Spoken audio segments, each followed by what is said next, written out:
One of the bills getting its second reading in the National Assembly of St. Kitts and Nevis is that of the Anti-Corruption Bill 2023, which Attorney General Garth Wilkin presented in the 22nd February sitting of Parliament. According to Wilkin, the bill represents one of three major pieces of good governance legislation that will transform the way matters are conducted in government. He explained why anti-corruption legislation is so important. Today is a momentous day in our history, because this anti-corruption bill, if it receives safe passage, will signal a new day and a better way for our people. Many may ask, why this bill? Why at this time? Why is anti-corruption legislation so important? How does it fit into our government's long-term strategy? To answer those questions, one has to be first clear on what corruption is and what it does to a society. At its core, corruption is the use of power for private gain. It is a societal ill motivated by greed and practiced by greedy men and women. The use of power for private gain involves abuse of the capacity or ability to direct or influence the behavior of others or the course of events.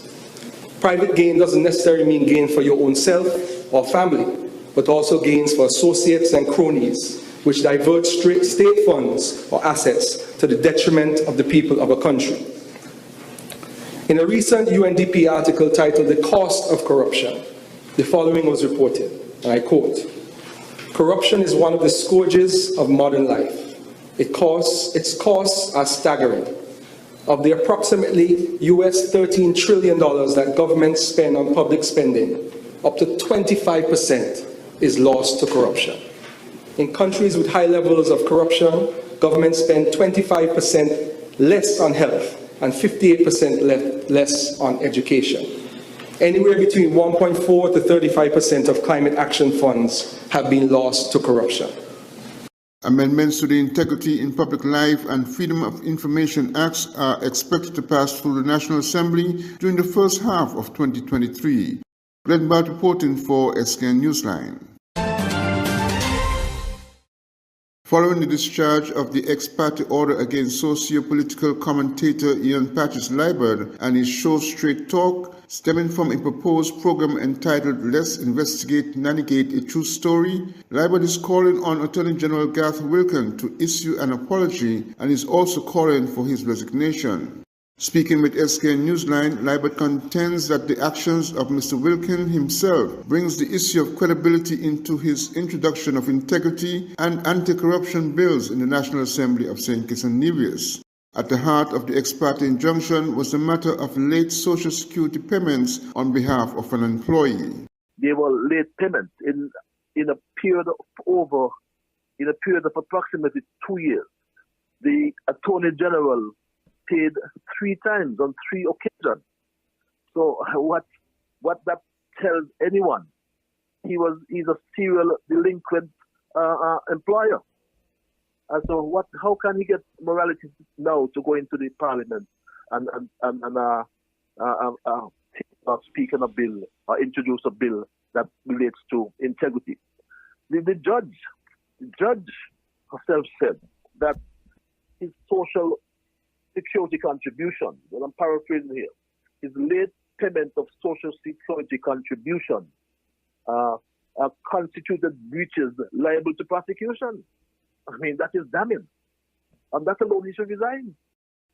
And it is the job of every employer to find out all the details of anyone he or she employs. So how can the Attorney General break the law and remain as Chief Legal Officer? According to Liburd, the ex parte injunction has had unacceptable effects on him and his family, and he would seek appropriate redress. Glenn Bart reporting for SKN Newsline.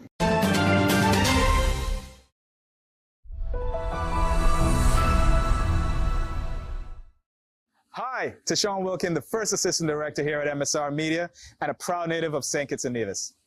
MSR Media established itself in the Federation 2 years ago, and in that time, we have produced 9 films in our beautiful nation with international movie stars such as Elizabeth Hurley, Kelsey Grammer, Malin Ackerman, Connie Nielsen, and country music superstar Billy Ray Cyrus, seen by millions of people and promoting our island all over the world. MSR has recently purchased the OTI Hotel now called the MSR Hotel, which will be our new headquarters and creative hub in the Federation. We are now expanding, and there's a job for you. So, if you want to work behind the scenes on a film set, send an email to jobs@msrmediaskn.com. We have 200 jobs for the 6 movies we are producing this year. Now, if you're interested in the world of visual effects, we are creating a VFX company. Because in the world of making movies, computer-generated images are crucial. So if you have computer skills and if you want a job in the high-tech business, please contact us as we are looking to hire 50 people with the computer skills for our new VFX division. There are lots of opportunities at MSR Media with 200 jobs to fill. So email your resume to jobs@msrmediaskn.com and join the MSR family today.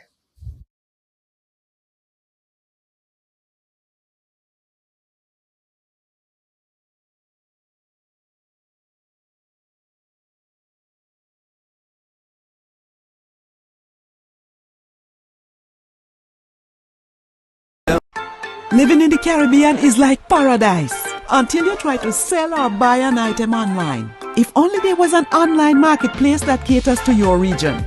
Well, now there is. On Buy Sell SKN, you can easily buy or sell used and new items, browse for services, and it's completely free. Visit buysellskn.com, create your free account, sell your item or service, and get paid.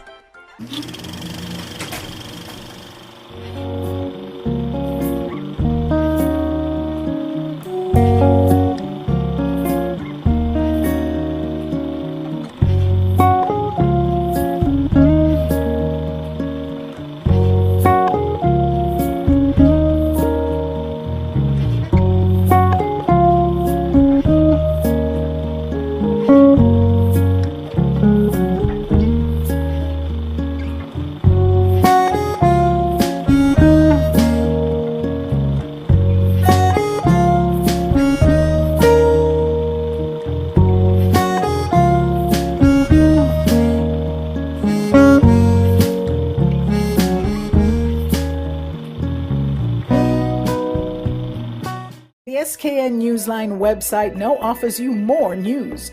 Log on to www.sknnewsline.com for local, regional, and international news. You can also watch the latest newscast and keep abreast with news in sports, all from sknnewsline.com. That's www.sknnewsline.com. News at your fingertips.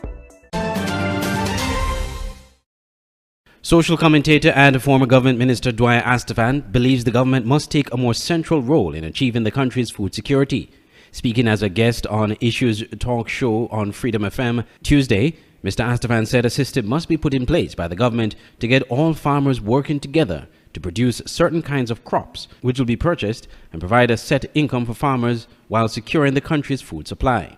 This, he said, will help reduce the very high food import bill. You have to identify the lands. And you have people like Dr. Ozzy Leibel and these guys who are experts on these things. You have local expertise. And if you need some foreign expertise, you have Taiwan, which can help us, Israel, which can help us, some other places. Decide what you're going to do. We're always going to import food. But we can do not only produce at the raw level, pulling it out of the earth, but we can do integrated product. Processed things that do green banana, green fig flour here, that do breadfruit flour. So we have to decide how much we need to plant to get to certain.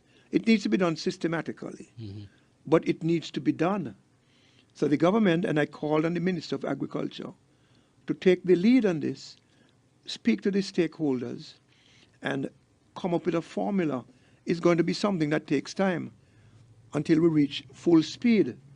But it needs to start now. If you are growing whatever you please, and I come and tell you, look, if you grow carrots, and when you want to grow broccoli or whatever, we will buy carrots from you, X amount of dollars per pound, guaranteed. So you're wasting your time with this, you're wasting your time. Not that those foods that you're growing are not healthy, but we want to organize this so everybody can sell just about everything you have in the ground. And you're going to get a weekly or a fortnightly or a monthly paycheck. That way everybody is going to benefit and everybody works together. And the farmers are very smart people. I mean, some of the wisest persons that I listen to in the country are farmers and fishers. They have very hard work. They love the land, they love the country, they love the idea of feeding people wholesome foods. Agriculture Minister Samuel Duggins, while addressing Parliament during the budget debate in December, pledged St. Kitts and Nevis' commitment to CARICOM's 25% by 2025 agenda, which is aimed at reducing the regional food bill. I'm Andre Huey for SKN Newsline. The Charlestown Secondary School recently hosted its 19th annual NEVLEC-sponsored job preparation workshop at the Nevis Performing Arts Centre, NEBAC. Principal of the school, Jasmine Dorr, encouraged the students to practice what they learn. You would recognize that you will be given a wealth of information. And of course, I know that you will not remember everything that has been said, everything that has been done. But I want you just to do one thing. Hold on to at least 3 of these nuggets that you're going to be exposed to this morning. Hold on to them. And I want you to actually put them into practice when that time comes. You would recognize that these are information that you are likely to use sometime throughout your career, whether it's going to be in the workforce, or maybe those of you who go on to further education. It is an ideal opportunity for you to garner some knowledge and to apply it in the appropriate ways. So take the time, absorb the information, and apply it when the time comes. The principal expressed thanks to NEVLEC for their continued support of the initiative. Nikita Thibault, a representative of NEVLEC, encouraged the students to hone the core values needed for the world of work. Take up space wherever you go, and in whatever you do, do it as if it is being done to you. In closing, always remember to start where you are, use what you have, and do what you can do. I would like you to repeat after me. I will start where I am. I will use what I have, and I will do what I can do. The theme for this year's event is By Failing to Prepare, You're Preparing to Fail. Andre Huey, SKN Newsline.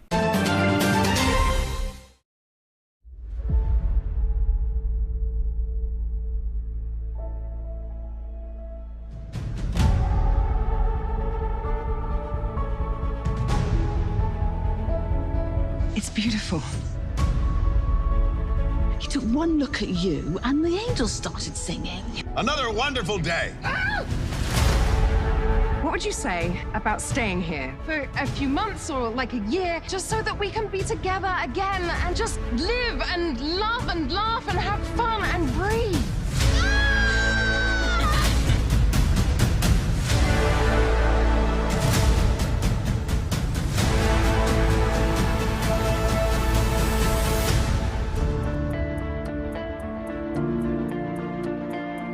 Why are you hiding out on a little Caribbean island, singing in a beach bar? When I came here, I was at peace, and I never left. This is the beating heart of Nevis. This is what grounds me, what feeds my soul. It's where I found myself.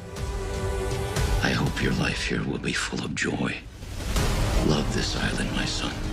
She will give you more than you can imagine.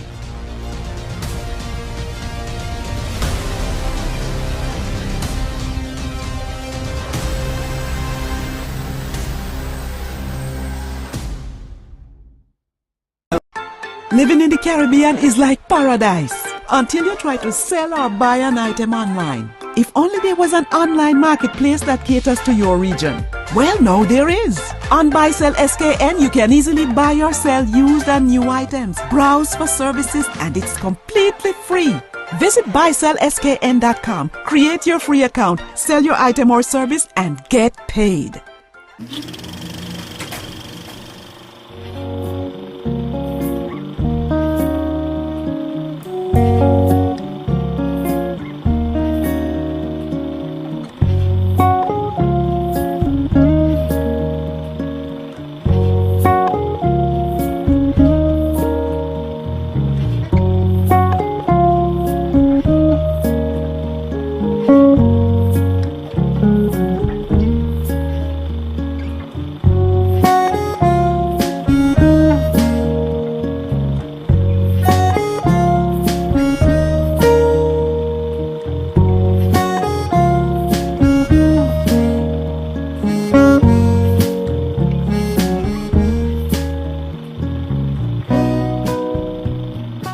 If you're looking for a place to host that special event, conference, meeting, social event, party, whatever the occasion, your best option is the Millhouse Convention Center in Palmetto Point, St. Kitts. Located on the picturesque Garvey's Estate, the Millhouse Guest House Convention Center has enough space for outdoor events overlooking the Caribbean Sea. If you're looking indoors, the center is equipped with amenities needed to make your event a success.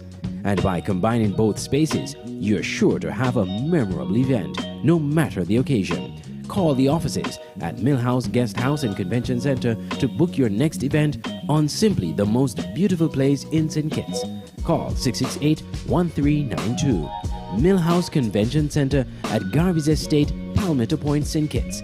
Making your event memorable.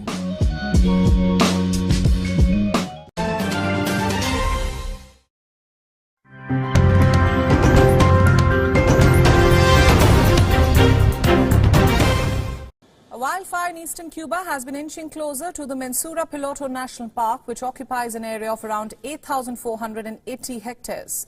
The wildfire is now threatening hundreds of residents, land and trees, some of which are as old as 30 years. On your screens now, you can see large plumes of smoke and fire rising from the forest.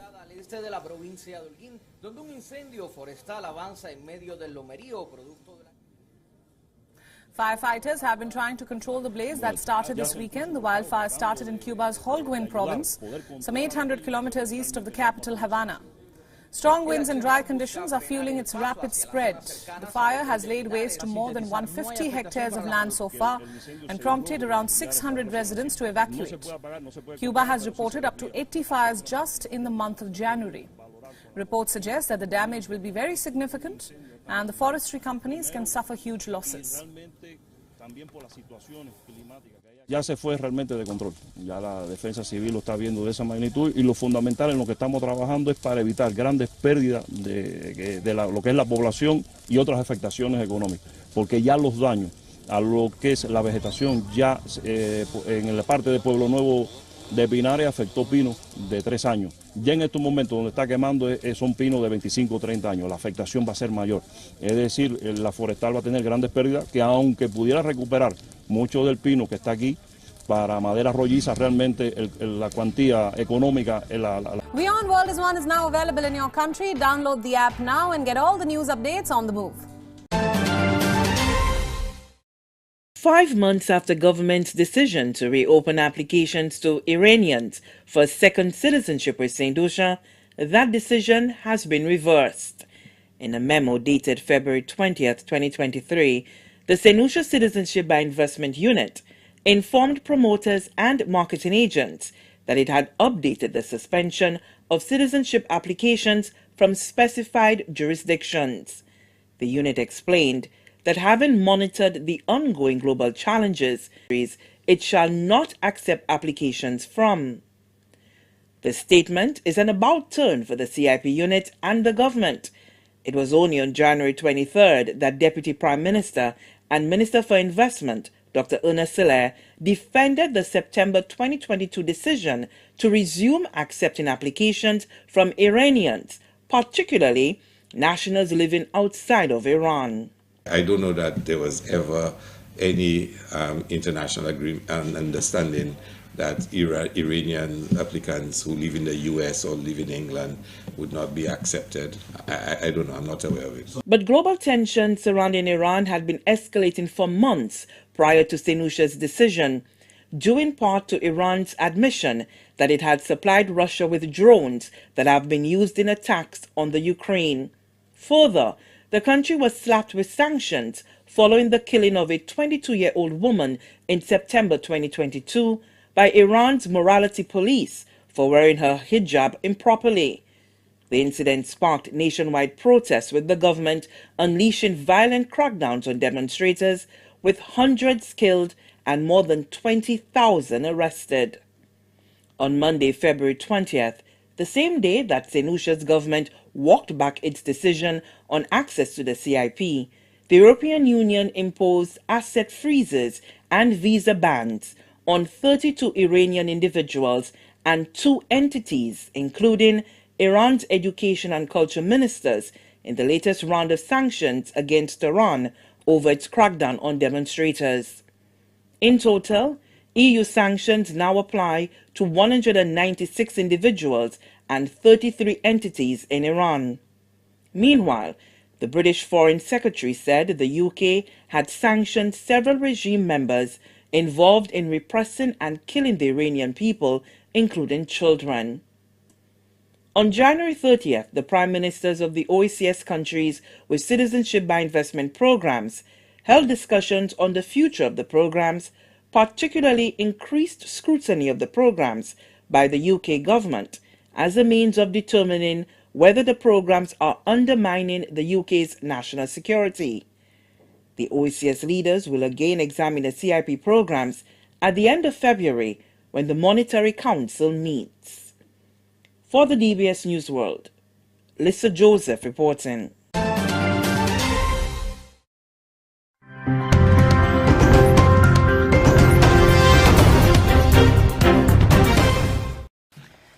Now, it's 58 years since the civil rights campaigner Malcolm X was shot dead in the city of New York. Now his daughter is suing the police, the FBI and the CIA, saying they covered up evidence over his death. The family are seeking $100 million in damages. Tim Ullman reports. He was an iconic figure in Black America's struggle for civil rights. His death, a shocking moment in a decade marked by political violence. There have long been questions about the murder of Malcolm X. Now, at the very place where he was killed, his daughter says she wants answers. For years, our family has fought for the truth to come to light concerning his murder, and we'd like our father to receive the justice that he deserves. This man, Thomas Hagen, was convicted of killing Malcolm X, along with two other men who were later acquitted. Black people should realize that freedom is something that they have when they're born. The family of Malcolm X accuses various government bodies, including the FBI and CIA, of failing to prevent his wrongful death. It's also claimed they concealed evidence that would have cleared the two men who were wrongly convicted of his murder. And so for this great injustice, we will be filing a wrongful death lawsuit against these governmental entities for $100 million. The New York Police Department says it won't comment on pending legal action, and there's been no word from the FBI or CIA. For nearly 60 years, the death of Malcolm X has been shrouded in mystery. His family hope this lawsuit may finally reveal the truth. Tim Ullman, BBC News. Российской Федерации Владимир Владимирович Putin. A year since his last address to the nation, and his first since the start of what Russia calls special military operation in Ukraine, President Vladimir Putin said the country will do whatever it takes to win. He said Moscow's attempts at dialogue have only been met by hypocrisy and NATO expansion. But going to war was the fault of the West. It was the West that started the war, and Russia is using force to stop it. The goal of the West is unlimited power. The special operation was launched to protect the Russian Federation and eliminate the Nazi threat. Security was beefed up in Moscow as hundreds of members of Russia's political elite and armed forces attended his State of the Nation speech. Putin announced benefits to help people and said Russia had maintained its economic strength in spite of Western sanctions. But outside, critics challenged the Russian president's narrative. This whole decision was based on miscalculations by Russia. He overestimated the power of the Russian military. He underestimated the power of the Ukrainian military. He underestimated the resolve of the Western countries to stand up against Russia.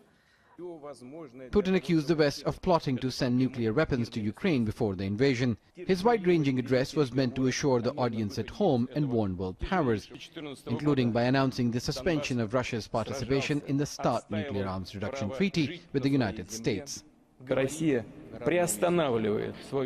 Russia is suspending participation in START. The nuclear arsenals of the UK, France, as well as the US are directed against the Russian Federation. Moscow will take this into account. It is unacceptable that the US has started to reshape the world order only to suit itself. In the last year, the Zaporizhzhia nuclear plant in Ukraine, which is the largest in Europe, has come close to nuclear disaster. And the possibility of nuclear weapons being used if the war escalates has been widely reported. Acknowledging the impact of the war, all those gathered at this conference center in central Moscow stood in silence to commemorate Russian service people who died. Putin announced a special fund to assist families of soldiers and veterans.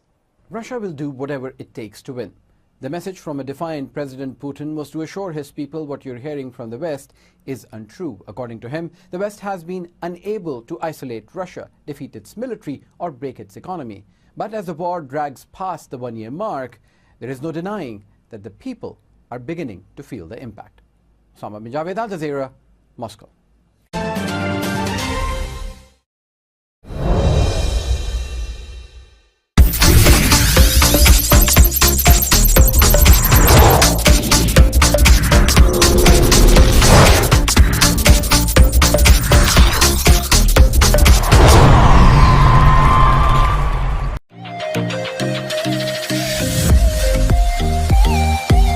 The 2023 SKNFA Division 1 League got off to a flying start at the Kim Collins Stadium in Bird Rock with a doubleheader. Connery Fireballs International crushing Molineux 6-0, while Trafalgar South Stars demolished KFC Trinity Challengers United 7-0.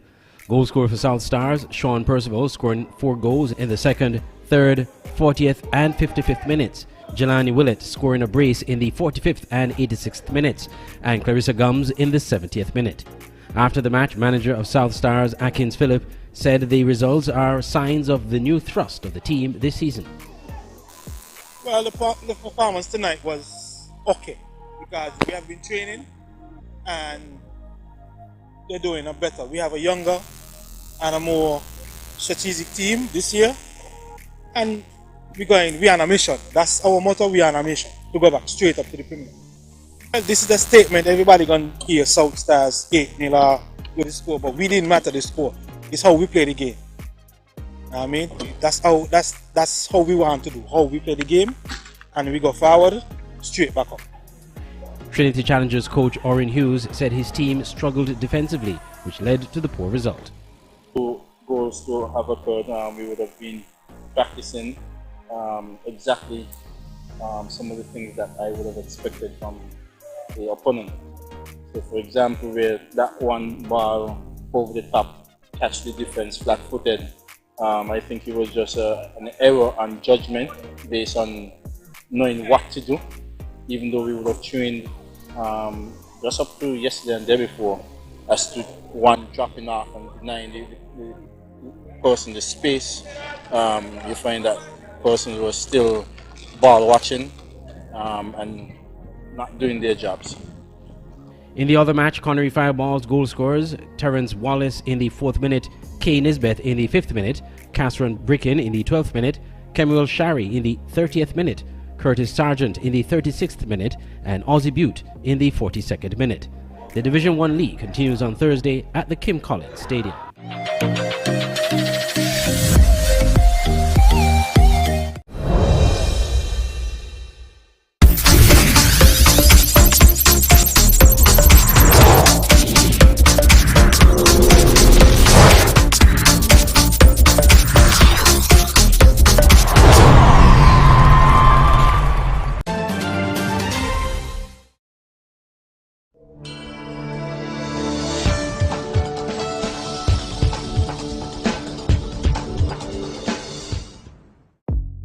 Welcome to the SKN Newsline Weather Report. I am Janil Boole.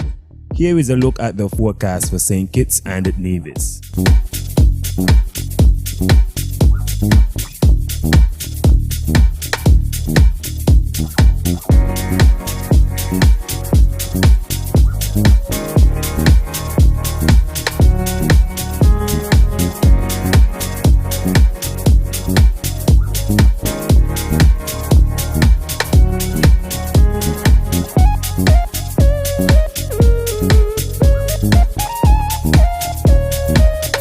For a more detailed weather report, visit our website at www.sknnewsline.com.